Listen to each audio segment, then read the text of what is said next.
Today's date is July 17th, 2021. My name is Karen Kay, recovered compulsive eater from Syracuse, New York, and my credits don't transfer. I'd like to welcome everybody to the Big Book Saturday Workshop with Harlan G. Our co-hosts are Maria F. from Ireland, and we also have Nancy J. from Geneva, Illinois, and we have Sue L. from Pennsylvania. If you have a question during the meeting, please feel free to put it in the chat or put it directly to me. I am your host today. Please note the speaker, Harlan G., will be recorded for the duration of the study. However, the question and answer sessions which follows will not be recorded. We will post a link to the previous week's recordings in the chat function if we're able to find them. No worries, all is well. We ask that you make sure you keep your microphone on mute at all times. Today during the study, also turn off your camera, which means your video, if you're exercising, eating, or if you need to step away from your screen. And I will put in the chat again, also the seventh tradition. Also make a note that next weekend, Harlan G will be doing a retreat and he will give you more announcement about that. And the details will be put in the chat. So Harlan, you take it over.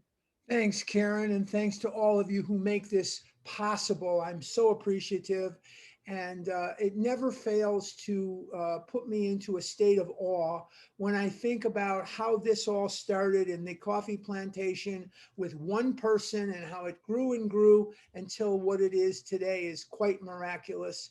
Next weekend, as Karen has said, we will not be meeting in this forum. We will be meeting the weekend after, but next weekend, you are all invited to attend a retreat that is going to be translated into Spanish and done in English. I'm going to be doing that next weekend for the groups in all over the world, actually, but primarily Spanish-speaking groups, Mexico, Central America, South America, America, and Canada, and anywhere that people speak Spanish. And it will be UN-type technology where they will be translating it instantaneously. So we shouldn't have to wait very long after it's said to get it translated. It should be pretty quick.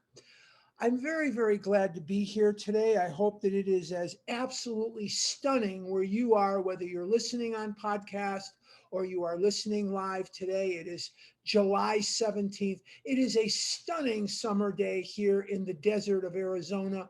The Sonoran Desert is just gorgeous today. It's not as oppressively hot as it has been. And the temperatures here are down from where they have been to give us a little break. And I hope that wherever you are, it is just as beautiful.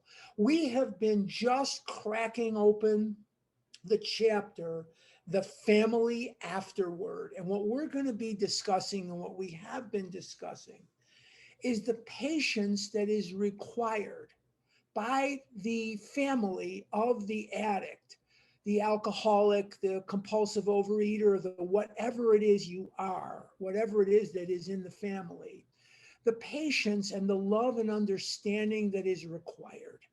It is the faith that sees through death. It is the faith that sees through insult. It is the faith that sees through the challenges that addiction has brought. And there are many, many of us who not only have been challenged by this disease, we also found that when success came our way, when joy came our way, it didn't fill that void that is the disease. It didn't fill that God-size hole, that God-size puzzle piece. And so oftentimes we threw our hands up and we threw up our hands and said, God, I just don't know what to do anymore. And what we're going to be doing today is we're going to be looking at the family afterward. We're going to be on page 123, and we're going to be at the bottom, we are at the bottom, where it says, now and then the family, and I'll give you a minute to get there. It says, now and then the family will be plagued.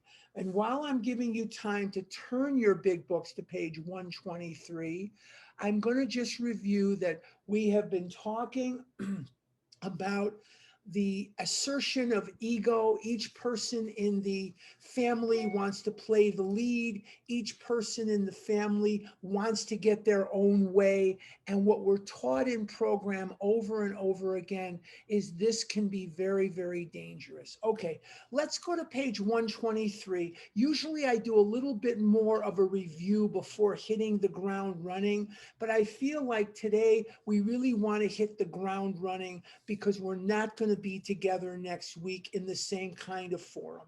So let's take a look at what it says on 123. Now and then the family will be plagued by specters from the past. What is a specter? A specter is a sight, a memory, if you will, an idea of something that has happened in the past because of the illness. For the drinking career of almost every alcoholic has been marked by escapades, funny, humiliating, shameful, or tragic. And in my lifetime, I have known funny, humiliating, shameful, and tragic. I have memories when I was a little boy, 3 years old, 4 years old, 5 years old, of people, primarily doctors, dentists, teachers, rabbis, neighbors, whoever, screaming and yelling at my parents and screaming and yelling at them about how fat I was getting. And I was very, very embarrassed for them.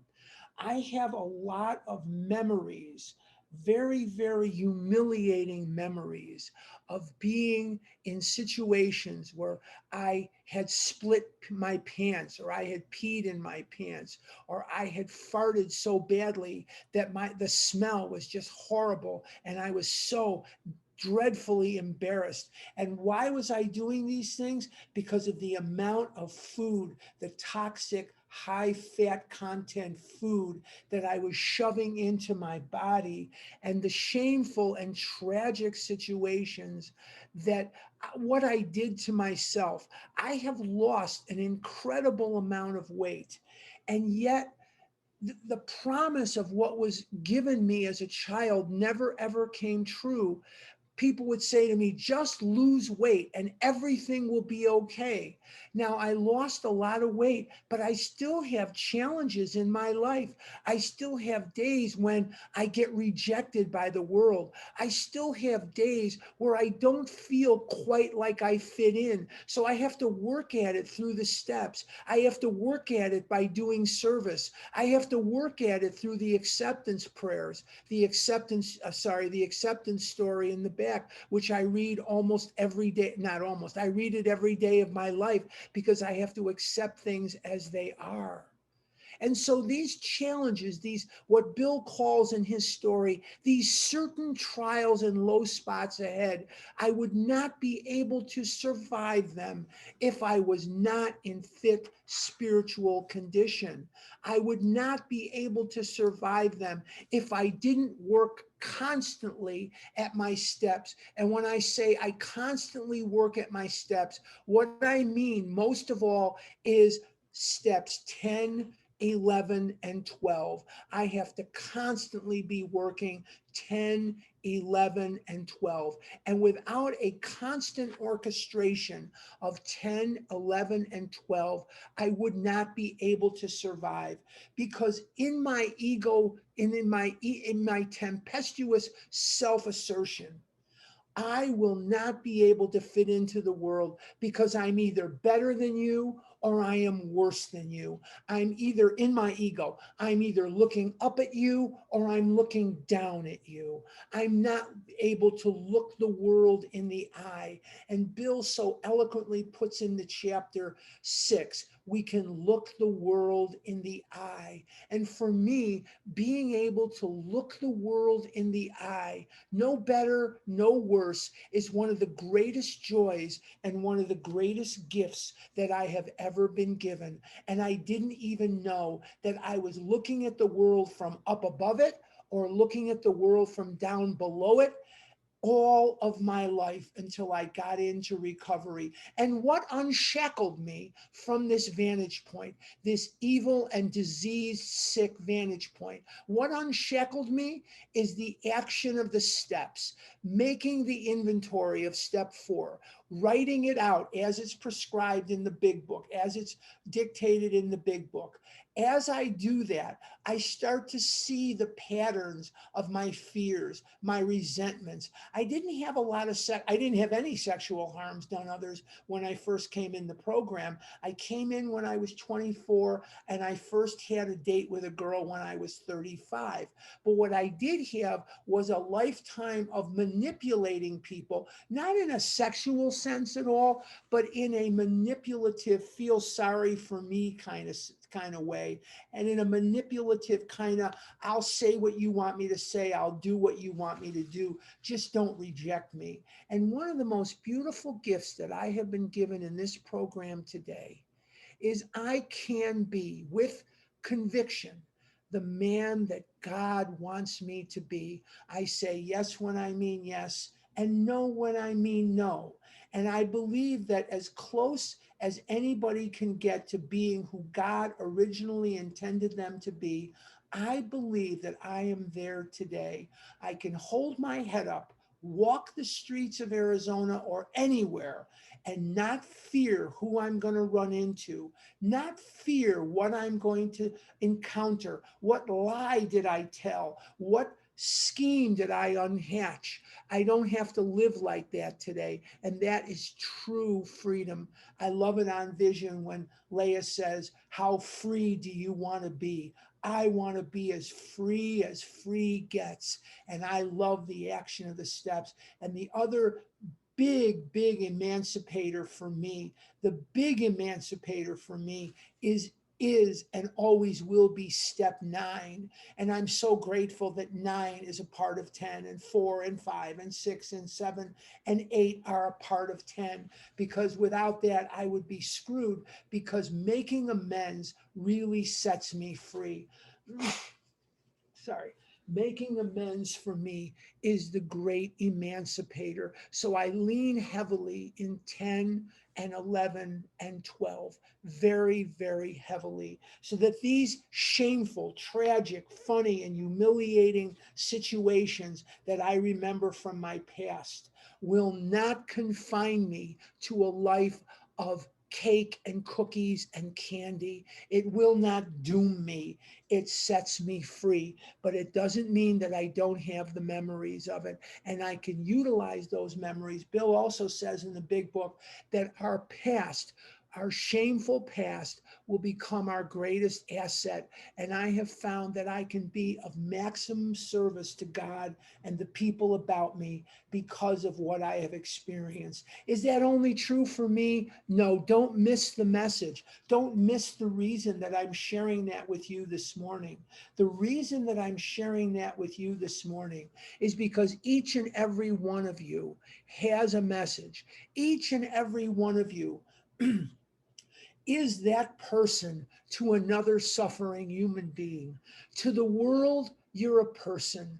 To that person, you can be the world, and you can light them up and give them something that no one else could give them. I'm not knocking the pay-in ways. I'm not knocking therapy. I'm not knocking psychiatry or medicine. They all have their, or religion, they all have their place in the world. And in the big book, it even says, do not discount these things.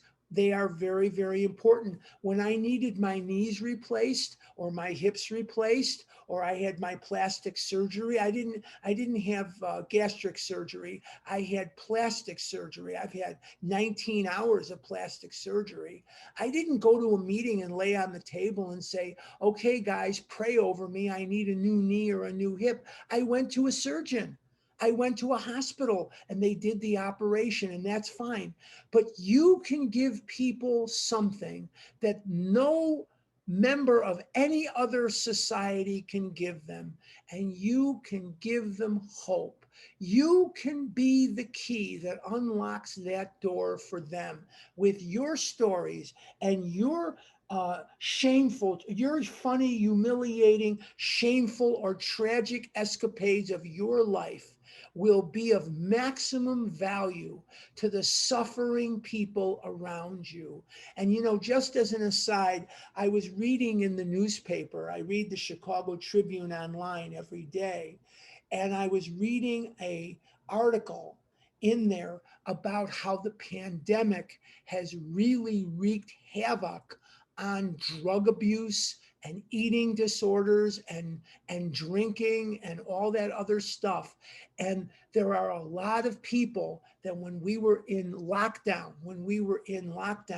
they really used that as a way of escalating their disease, their illness. So we need you more than ever. We need you on the front line more than we've ever needed you in the past. So don't only think that these things apply to me or a select few of us. If you're on that struggle bus, if you're new, if you're struggling, if you're not so new and you're still struggling, because not everybody in the room that needs a 12-step call is new. There are many of us who have been around for a very long time, and we're still on that struggle bus. And a lot of times in OA, we hug each other to death, and we need to say to the person, maybe we can help. Maybe something's going on. Can I be of assistance to you? And that can be a tremendous help too. So that's something to remember as well. I'm sure I'll get some questions about that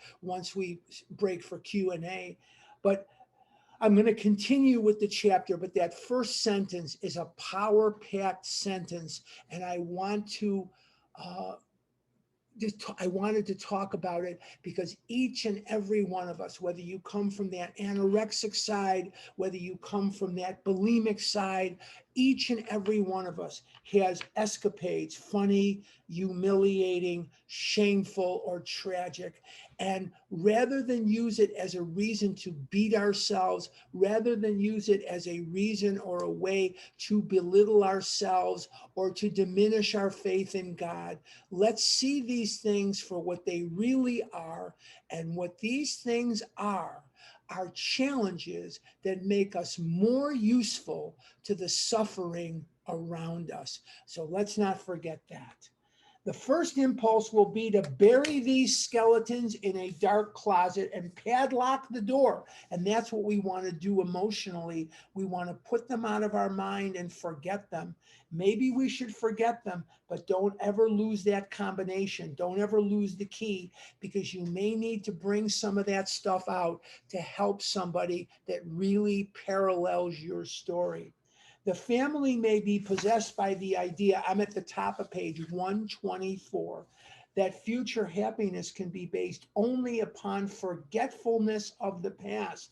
We think that such a view is self-centered and in direct conflict with the new way of living. Again, these escapades of your life, your embarrassment, your humiliation, your hilarious situations, your tragic situations, whether you were laughing, whether you were crying, whether you were devastated, or whether you were elevated, will mark how effective you can be for that next sick and suffering person. So don't lose the key. Henry Ford once made a wise remark to the effect that experience is the thing of supreme value in life. That is true only if one is willing to turn the past into good account. We grow by our willingness to face and rectify errors and convert them into assets. The alcoholic's past thus becomes the principal asset of the family, and frequently it is almost the only one. The one thing that cannot be taken from you is what you know in your heart and know in your mind. And it is so easy to get discouraged. It is so like us to think negatively and so like us to catastrophize and eventually compare. And what is the shortest distance between where I am and unhappiness? It is through comparison. And when I start to compare myself to other people, that is a surefire way of being very, very unhappy. I have friends of mine who are very wealthy. I have friends of mine who are not very wealthy. I have friends of mine who have large families. I have friends of mine who have no families. No matter what the situation is, I have to remember. And I get lost in what I want and don't have too. I'm just as human as anybody else. But what I have is I have a way of life.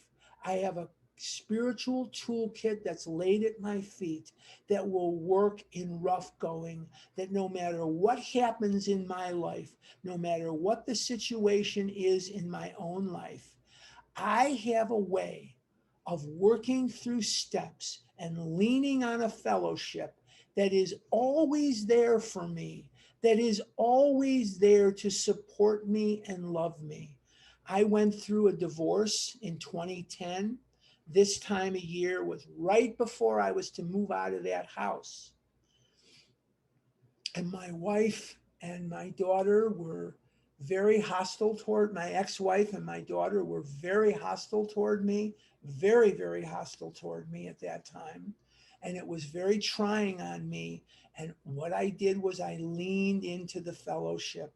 And when I first got into my apartment, and I had lived in beautiful homes for the previous 20, 30 years, and I had lived in homes. Now I was living in this little tiny apartment with two big German shepherds that I had. And it was very gut wrenching. I don't know that I've ever been lower in my entire life. I don't know that I ever tasted loneliness. I don't know that I ever tasted rejection like that, quite like that in my life. And I have been rejected by women, and I have been rejected by things and whatever. But this was a new vista of unhappiness, and it was a Saturday morning. It was August the 14th, 2010. August the 14th was a Saturday morning, and I woke up and I was in tears, and I didn't know how in the world, I didn't know what in the world I was going to do.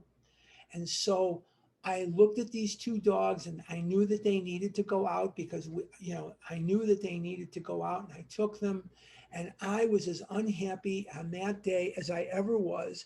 I was very unhappy when my mother died. I was very unhappy when my dad died. I was very unhappy because of the loneliness that I had suffered through in my life, the asexual existence, and the loneliness that I have known was very, very challenging to my faith and challenging to my will to live. But on this day, I asked God, what do I do? What should I do? And I had just had my knee replaced in June of that year. So I wasn't fully ambulatory yet. A knee takes a longer time than a hip. And I wanted to take the dogs, and we were right across the street from a high school as I am today. And I took them into the tennis court, and I ran them, and I got a tennis ball, and I threw it for them, and everything worked out, and I got through that day. Then I got through the next day, was Sunday.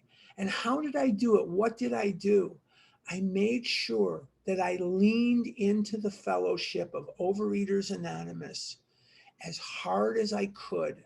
And I knew that the fellowship of Overeaters Anonymous would never reject me, no matter what I was, no matter what I did, no matter what mistakes I had made, no matter how good or bad a person I was. I knew inherently that I would find love and I would find acceptance in the fellowship of Overeaters Anonymous. And so I leaned heavily into the fellowship. And how did I know to do that? It was a voice from God. It was absolutely a voice from God. And for the last 11 years, I have not stopped leaning into that fellowship, giving and taking, Giving and taking. Just taking or just giving is unhealthy. I gave, and the fellowship and God gave back to me in ways that I can only try to repay. I don't know that I'll ever be able to repay it, but I can try. And I've had ups and downs since that day. I had ups and downs before that day, you know, and this was what God told me to do. Lean into the fellowship. Let's continue. I'm in page 124. This painful past, I'm near the top. This painful past may be of infinite value to other families still struggling with their problem. So remember, all these things that you're going through, they are like gold, because God will utilize you to comfort the next struggling person, that He will not waste the pain and waste these things. He will utilize them. You need to be in recovery, and you need to put yourself where there are people that are struggling.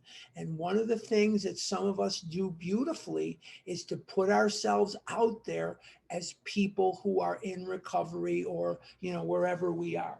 Very important. We think each family which has been relieved owes something to those who have not. And when the occasion requires, each member of it should be only too willing to bring former mistakes, no matter how grievous, out of their hiding places. Showing others who suffer how we were given help is the very thing which makes life seem so worthwhile to us now.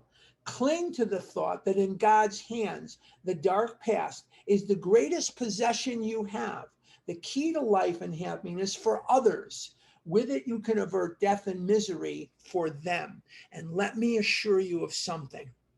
When you are put in a position to give like that, not only will you be a comfort to yourself, will you be a comfort to them, you will be comforted yourself. Often it is in giving that is so the essence of faith. We think sometimes, or I thought at times, I need to get something. I'm divorced, or I'm this, or I'm that. What can I get? What can I get? What can I get? Wrong question for Harlan. Wrong question. The question is, how can I be of maximum service? Remember that from the very beginning, the very, very beginnings of our fellowship, the genesis, if you will, the big bang of our fellowship, what happened? Frank Buckman, he had a resentment against the Lutheran Church, and he started a group that came to be known as the Oxford Group in England. He was from Pennsylvania. And he went to England, and he wasn't just there to start a church or to start a movement. He was there because he believed, Buckman did, that Christians had lost their enthusiasm. There's a good word, enthusiasm. If you tune in next week, I'm going to cover this ground again when I do Bill's story. But enthusiasm comes from two Greek words, entheos. Entheos in Greek means from God. He believed, Buckman did, that Christians had lost their enthusiasm for Christianity. And he saw people from first century Christianity in history books willing to die for their devotion to Christ. And he said, he looked around in the early part of the 20th century and said, we're losing it, guys. And then he went to China on a mission. And while he was in China, he encountered Christians who had been infused with this enthusiasm that he had been looking for a very long time. And what did he find was giving these Christians this enthusiasm? And it was altruism. What is altruism? Altruism is giving with no expectation of a return. No expectation of a return. And he went back to England and he said, this is what we need to do. Now, Dr. Silkworth, who had no contact with Frank Buckman, who was not a member of the Oxford group, who was not an alcoholic, who was not in England, but he called our movement an altruistic movement. And what does Bill Wilson tell us in his story, which is chapter 1 of the big book of Alcoholics Anonymous? He says that he found that when all other measures fail, work with another alcoholic would save the day. And what else does he tell us on page 14? You know, I get these calls all the time. And the call that I get from people is, what is, excuse me, what is your favorite chapter in a favorite paragraph in Bill's story, or There Is a Solution, or whatever? And I tell them, I don't have necessarily a favorite paragraph, but what I can point to us because of what we're discussing now, I want to point us to the bottom of page 14. And my attempt today is to continue doing something that I feel is very important. And I'm trying the best I can. I hope I'm successful. And that is to shed some new light on these chapters, Two Wives, the family afterward, and To the Employer, to shed some light on these chapters that perhaps went unnoticed before. Because a lot of times we want to skip these chapters, we want to debase these chapters, we want to just poo-poo them, and it's dumb. It's really dumb. There's a lot of gold in here. But anyway, let's go back to page 14 and let's see what Bill puts in the book that's so vitally important. At the bottom of 14, it says, my friend, who was his friend? Ebby Thatcher. My friend had emphasized the absolute necessity. Necessity is something that is necessary beyond question, of demonstrating these principles in all my affairs. What does it mean to demonstrate? To teach by example. What are the principles? The principles are the steps. You know, there's people that would have you think, well, the principle of this is hope, and the principle of that step is honesty, and the principle, and that's great, and let them have at it. That's fantastic. But when he's using the word principles, he's using it as another word for the steps. They mean the same thing. In one chapter, he'll call them rules. In another chapter, he'll call them steps. In another place, he'll call them principles. In another place, he'll call them whatever, but it all means the same thing. Particularly was it imperative. Imperative means important beyond reason. To work with others as he had worked with me. Faith without works was dead, he said, and how appallingly true for the alcoholic. For if an alcoholic failed to perfect and enlarge his spiritual life through work and self-sacrifice for others, he could not survive the certain trials, not the maybe, not the possible trials, not the possible trials, the certain trials. Because guys, no matter how evolved my recovery gets, I will never rise above the level of a human being. I could not survive the certain trials and low spots ahead. If he did not work, he would surely drink again. And if he drank, he would surely die. Then faith would be dead indeed. With us, it is just like that. Let's go back to page 124. So what is that paragraph telling me? I must perfect and enlarge my spiritual life. And let's remember something. This disease is permanent, progressive, and fatal. And one of the mistakes that I have made in my life was complacency. And when I got complacent, every time I got complacent, I ended up in relapse because the disease thrives in complacency. I must do more and more and more and more and shake it up and do different. I often go to Zoom meetings that I've never been to before. I often speak to people on the phone that I've never spoken to before. Why? Because I need fresh air in my program. When I only go to the meetings that I go to, when I only do the things I've done, I am inviting this disease right through the door. And this is something that my life proves. This is something that your life probably proves too. The disease is permanent. The disease is progressive, and the disease is fatal. And the disease is getting worse and worse over time, whether you are eating or not. While you're sitting here listening to me, be it on a podcast or be it live on July 17th, 2021, doesn't matter. Wherever you are in your program, your disease is getting worse and worse and worse over time. And that must be taken into account as we look at what we're doing and what we're not doing. Very, very, very important concepts. I hope we're shedding some new light on the chapter. That's my goal. I hope I'm successful.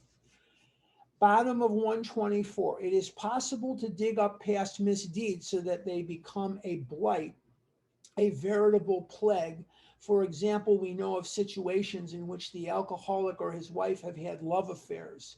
In the first flush of spiritual experience, they forgave each other and drew closer together. The miracle of reconciliation was at hand. Then, under one provocation or another, the aggrieved one would unearth the old affair and angrily cast its ashes about. A few of us have had these growing pains and they hurt a great deal. Husbands and wives have sometimes been obliged to separate for a time until new perspective, new victory over hurt pride could be re-won. In most cases, the alcoholics survived this ordeal without relapse, but not always. So we think that unless some good and useful purpose is to be served, past occurrences should not be discussed.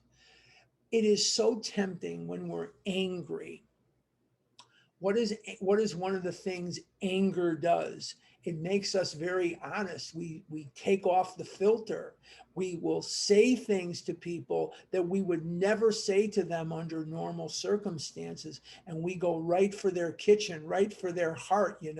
We want to shoot those arrows right in their heart. You get us angry enough and we will say anything we can to be offensive and hurtful to the other person. But oftentimes, when fresh perspective is allowed to overtake us, it is wonderful. But in those moments where that anger does occur, much damage can be done.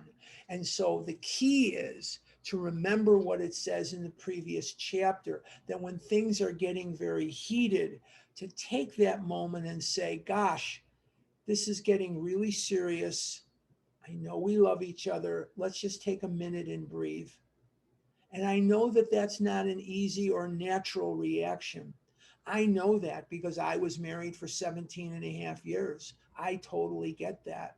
And it is not a natural reaction, but we have to do the very best we can because it is so important to us not to get caught up in this anger. And what is anger? It is the dubious luxury of normal men, normal people. And if there's one thing I know, I do not have that luxury of being angry like that. The grouch and the brainstorm were not for me. The grouch is someone who's always angry, and the brainstorm is a word used very differently today than it was then. Today we would say, well, let's get together and we'll spitball or brainstorm the idea. In those days, a brainstorm was a person who wasn't always angry, but when they were, it's tempestuous and violent and, very, very wildly angry. And that's what they mean by the grouch and the brainstorm.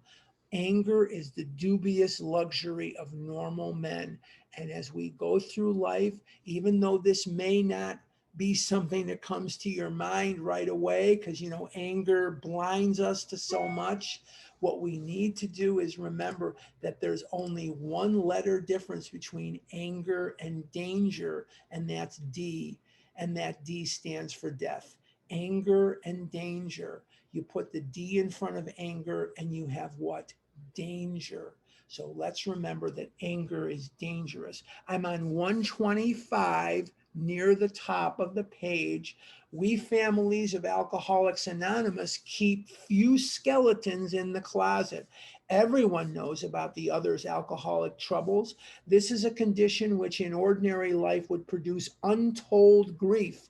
There might be scandalous gossip, laughter at the expense of other people, and a tendency to take advantage of intimate information. Among us, these are rare occurrences. We do talk about each other. We do talk about each other a great deal, but we almost invariably temper such talk by a spirit of love and tolerance. And no matter what the situation is, we know that we are dealing with people that are just like us. I've had issues that maybe you didn't have. You've had issues that I've never had, but we have a shameful set of circumstances. We have a hysterical set of circumstances. We have a tragic set of circumstances. We all have that filing cabinet, don't we? We all have those things which bring about that all consuming, debilitating shame, which can lock us in and make us almost agoraphobic in our lives. We're afraid to leave the house. We're afraid to see people. We don't want to be part of society. We're just scared to death of people. And a lot of times we think, oh, I'm a real introvert. Oh, I'm a real isolator. No, I'm just scared. No, I'm just frightened. I had a conversation not long ago with a woman who lives in Canada. And I've never met this woman. I don't know her from meeting her. I've seen her picture on Zoom and I've seen her picture on Facebook because she and I are Facebook friends. So I have a vague idea of what she looks like or what she told me something very, very rattling. She told me she hasn't been on a date with a man in 30 years. And I said, oh, what a shame. I said, what a dang shame that is. I said, you're funny, you're personable, you're in recovery, you've been in recovery for a very long time. You could make somebody very, very happy. And her response was, oh no, I've got this from my children, and I've got that from my ex-husband, and I did this and I did that, and I went here and I did that. And I said, you've got to listen to yourself, listen to yourself. This is not material in today. This is stuff that goes back 30, 40 years. I said, you got to let that stuff go. I said, don't live to recover, recover to live. And go out and live your life. Go out and live your life. And hopefully she will. She's a darling, darling human being. I hope that if she's here today, she will go out and listen to what we talked about on Tuesday. Okay, 125, another principle we observe carefully is that we do not relate intimate experiences of another person unless we are sure he would approve. Now, the word principle there is not referring to the steps. The principle there is referring to sort of a rule or a tradition, if you will, even though the traditions had not been thought of or written or passed as of yet. The big book was written in 37 and 38, came out April 10th, 39, and the traditions started appearing in 1946 in a magazine called The Grapevine. And The Grapevine is the monthly magazine of AA. And The Grapevine started publishing these traditions by Bill Wilson, who wrote it. He wrote it from his home in Bedford Hills, New York. And and I've been there, Nancy's been there, and a bunch of us have been there. It's up the hill a little bit. It's called Wits End, and where he did a lot of his writing. And we went up there and saw Wits End, and we all sat at his desk, and we took each other's pictures sitting at the desk. But and you could still see the cigarette burns in the desk. He used to put the lit cigarette on the side of the desk, and you could see where it burned into the desk. But that's where he wrote that. And he knew that Bob had been diagnosed with cancer. Bob died in 1950. but he knew that he and Bob would not be around forever and that we needed some guidance here. And a lot of times what happens is people lose this perspective. See, the big book came out in the 30s, and most of the AA literature came out in the 60s. But in the 40s, AA was blowing apart. There was controversy, and there was, all kinds of things. Maybe one of these days I will take a break from the big book and we'll do a session on a Saturday morning of the history behind the traditions, how the traditions actually came into the fellowship. I think that would be a good idea. Maybe we'll schedule it at some point, not today, but just to let you know. He started writing in 1946 in the Grapevine. And in 1950, the convention was in Cleveland because he knew that Dr. Bob was dying, and Dr. Bob died in November of 50. And he wanted these traditions passed. And then the 12 and 12 came out in 53. But the traditions were ratified by the fellowship, by the Alcoholic Board, the Alcoholic Foundation at that time, which consisted of alcoholics and non-alcoholics. That is no longer the case. But they passed the traditions and they became not the law of the land, not the rule of the land, because that wouldn't work too well. Bill wouldn't like that. And alcoholics don't like rules, and they don't like, what did Dr. Howard, the psychiatrist, tell Bill? That alcoholics will not respond to the finger in their face. You have to talk to them differently. And Bill said at the end of his life, we are immature, and we are immature, selfish, egotists, immature, selfish babies, I think is what he said. But it'll come to me because I'm getting old. I'm not getting any younger. We're immature. Rebels.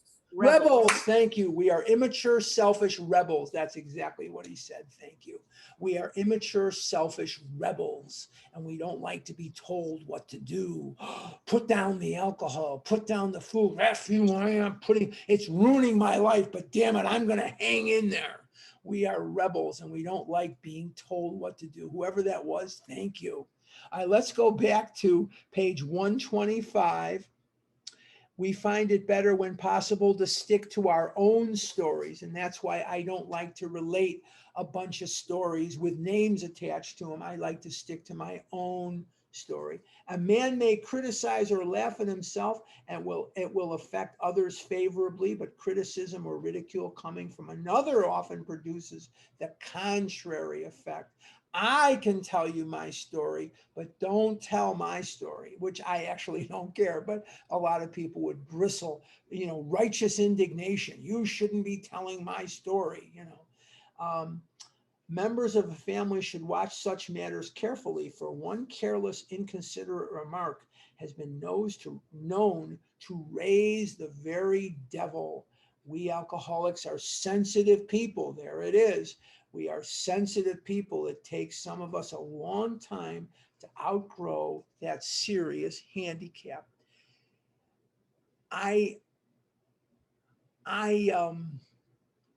I've listened to many, many fifth steps in my life, which doesn't qualify me as an expert on anything. My sponsor, John, in Los Angeles, California, he says, when you're a star in OA, first of all, there's no such thing as a star in OA, but when you think you're a star in OA, it's sort of like telling yourself you're the smartest kid in summer school. But I've listened to a lot of fifth steps. And one of the things that comes across in the resentment section, the fear section, and the sex section is many people are highly motivated by what they think others think of them. They're very deathly afraid to be negatively thought of by others. Eleanor Roosevelt said, when considering what others think of us, let's first consider how little they do.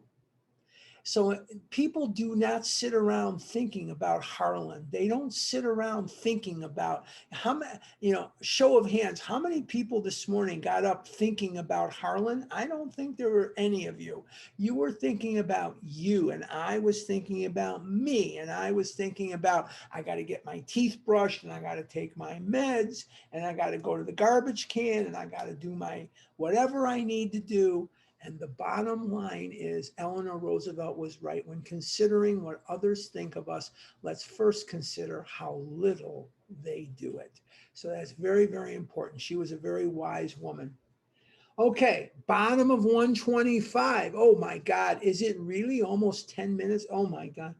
Many alcoholics are enthusiasts. They run to extremes. At the beginning of recovery, a man will take, as a rule, one of two directions. He may either plunge into a frantic attempt to get on his feet in business, or he may be so enthralled by his new life that he talks or thinks of little else. In either case, certainly certain family problems will arise, no matter what, they will arise. With these, we have had experience galore. And I call it the pendulum syndrome. I have a friend of mine, and she lives in Northern California in the greater Bay Area, where one of the famous universities is actually, that's there in that area.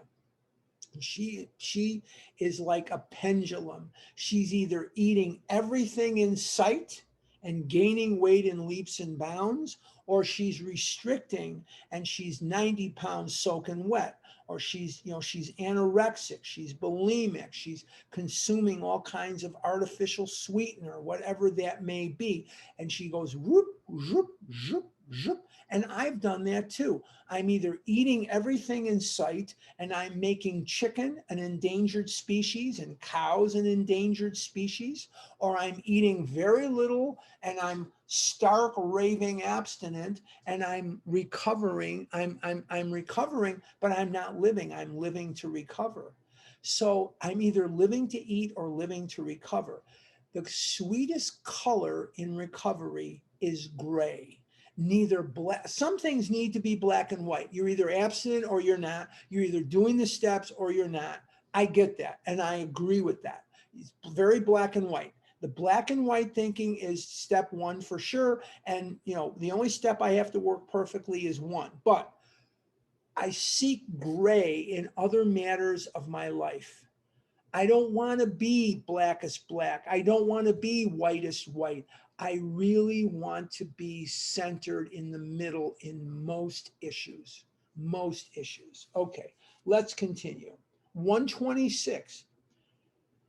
We think it dangerous if he rushes headlong in his economic problem. The family will be affected also, pleasantly at first as they feel their money troubles are about to be solved, then not so pleasantly as they find themselves neglected. Dad may be tired at night and preoccupied by day. He may take small interest in the children and may show irritation when reproved for his delinquencies. Reprove just means that he was called to task on them. If not irritable, he may seem dull and boring, not gay and affectionate as the family would like him to be. Mother may complain of inattention. They are all disappointed and often let him feel it. Beginning with such complaints, a barrier arises. He is straining every nerve to make up for lost time. He is striving to recover fortune and reputation and feels he is doing very well. You know what makes up for lost time? Nothing. Nothing. We can only do what we can do from where we are. I wish I could go back. I wish I had a time machine. I wish above anything else, I would like to go back to the time I was a child with what I know now. Oh, would I do things differently? Oh, would I do things differently? But we're taught in the big book that we are not to regret the past nor wish to shut the door on it. And I wish that my life was different at all junctures of it, but I am where I am. And God has uniquely qualified me to be of maximum service to the people who come across my path who are struggling with their addiction to food. If I didn't have these experiences, I would not be very useful to them. And that would be a crime. That would be a shame. One day I'll pass from the scene because God does like to rotate service.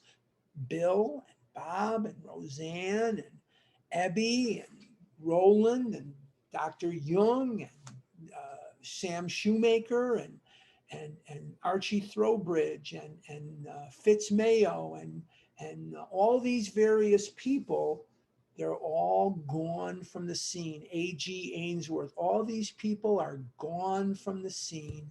And so we are the people that are here now. And we must always remember to be the outstretched hand of Overeaters Anonymous to those who suffer. For this I am responsible. And that is the responsibility pledge that Bill Wilson wrote during his lifetime, to be the outstretched hand of Alcoholics Anonymous to those who are suffering. This is my responsibility. Very important, very important. Sometimes mother and children don't think so. Having been neglected and misused in the past, they think father owes them more than they are getting. They want him to make a fuss over them. They expect him to give them the nice times they used to have before he drank so much, and to show his contrition for what they suffered. But dad doesn't freely give of himself. Resentment grows. He becomes still less communicative. Sometimes he explodes over a trifle. The family is mystified. They criticize, pointing out how he is falling down on his spiritual program. Bill Wilson experienced a lot of this with Lois. Bill really started drinking in 1917 as a soldier in Plattsburgh, New York. Plattsburgh, by the way, when you read that, that's a town in upstate New York where he was stationed. And that's where he first started really drinking. And he had had strong warnings and prejudices from his family.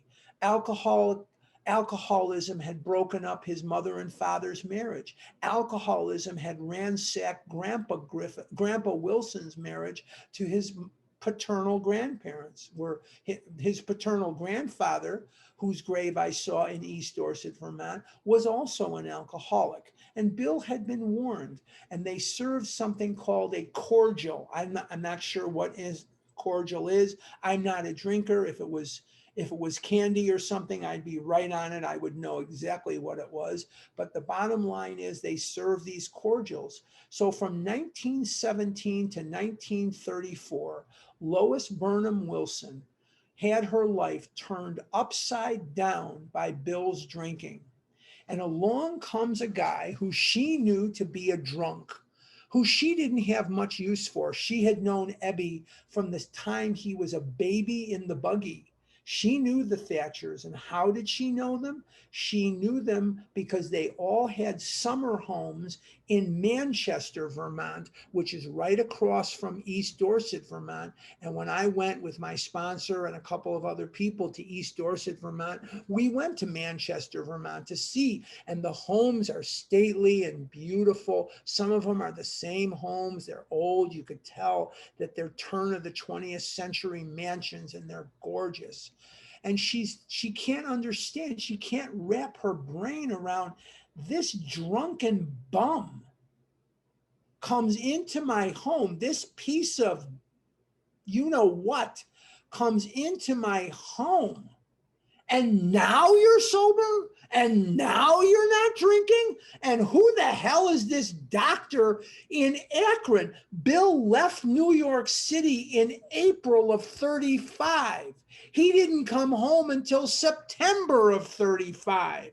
She's home. She's got to handle everything that's coming. There's not a dime coming in the house. There's not a penny coming in. He's not working. That's not true that there's not a penny. She's working in the department store. Okay, so she's making on average between $19 salary plus commission. She's making on average $25 to $26 a week. It's the height of the depression. She is expected by herself to keep everything afloat, but he's sober. Who the hell is the doctor? Where the hell is Ebby? And what the hell happened to all the work I put in? I was the one, Lois. Lois was the one that sat there with Dr. Silkworth when Silkworth was telling her, you're either going to have to lock him up or he's going to die, or he's going to go in the insane asylum. You're going to have to lock him up. And she had literature from asylums where she was going to lock him up because she didn't know what else to do. And he found them and he threw them at her and said, you're not locking me up. So with everything that she had been through with him in 17 years of drunken behavior, the money that he pissed away, the opportunities that he squandered, the behaviors, the picking him up from God knows what lockup, the ectopic pregnancy that she suffered, and he comes in the next day. And it was obvious that he was wearing the same clothes. It was obvious he had been drunk all night. Ebby Thatcher and this doctor get him sober.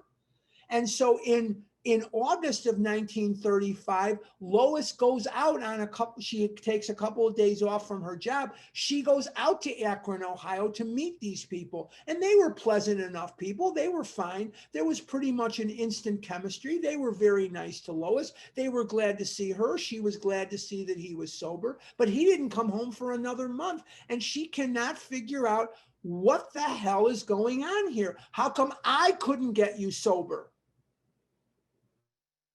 Understand that in order for the message to be carried, it must have depth and weight. And the reason that I'm relating that to you is because your message has depth and weight. You've walked through the pain of your life, and now you can use that to save countless others. Countless others. Lois had no denominator with the alcoholic.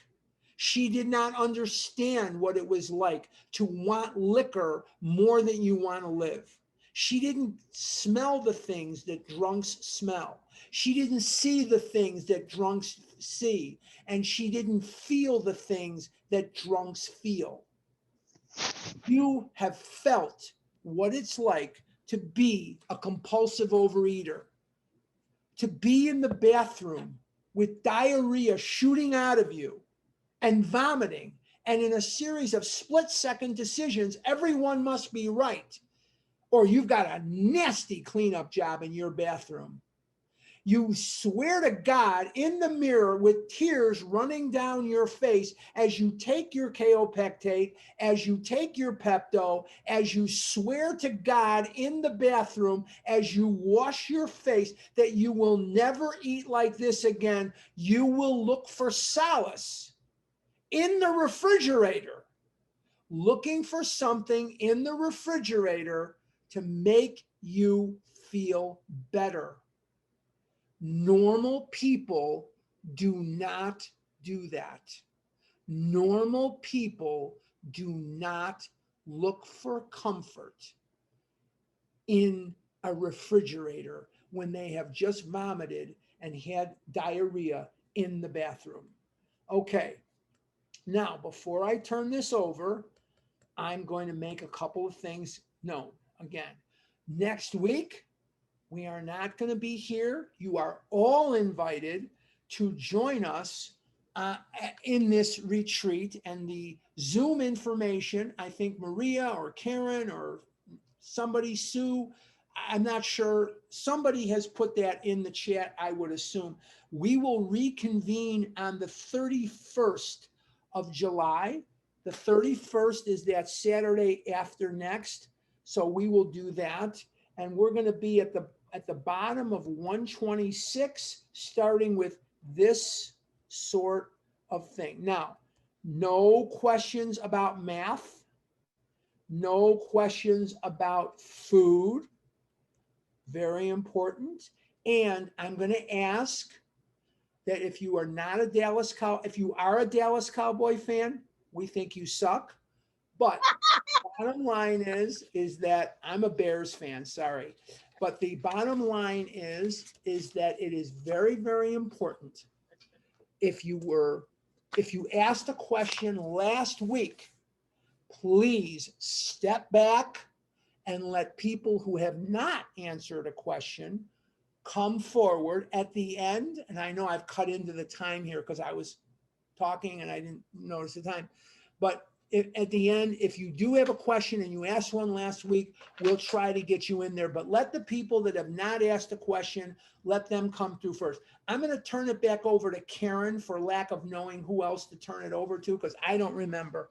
I think it was Karen that is in charge now. Yeah, I'm a Dallas Cowboy fan. Hey, you. Okay, thank you for another I stellar was a job. girl that lives in Syracuse, New York. I don't get it.